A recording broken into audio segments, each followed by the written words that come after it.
Bismillahirrahmanirrahim. Elhamdülillahi Rabbil alemin. Ve salatu ve selamu ala seyyidina Muhammedin ve ala alihi ve sahbihi ecmain. Malum olduğu üzere Nisan ayında Diyarbakır'da her yıl düzenlenen Mevlid-i Nebi programı inşallah bu hafta sonu pazar günü bir kez daha düzenlenecek. Bütün Diyarbakır halkını, bizim sesimiz giden herkesi bu büyük buluşmaya, bu büyük Mevlid-i Nebi'ye katılmasını tavsiye ediyorum, çağrı yapıyorum.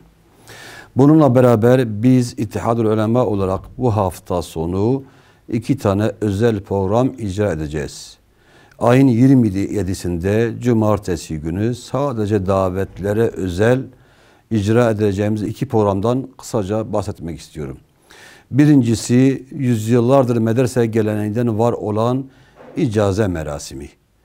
Bizler de inşallah medreselerimizden mezun olmuş Arapça, İslami ilimleri okuyanlar ve de hafızlıklarını bitiren talebelerimize düzenleyeceğimiz bu törenle belgelerini takdim edeceğiz. İcaze belgelerini ya da hafızlık belgesini.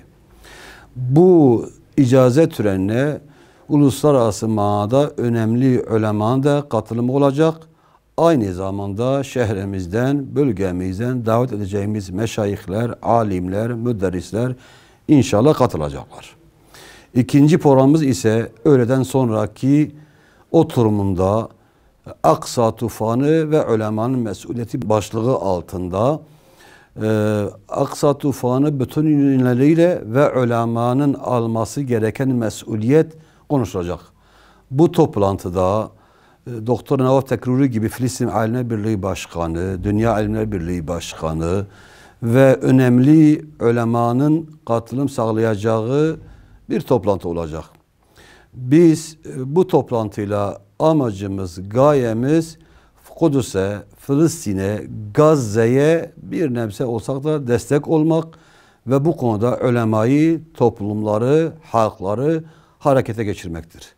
Rabbim her 3 programı da Mevlid-i Nebi Peygamber Sevda'nın düzenlediği program, icaze programımız ve de Aksa Tufanı ve ulemanın mesuliyeti programı hayırlara ve Kudüs'ün özgürlüğüne vesile kılsın.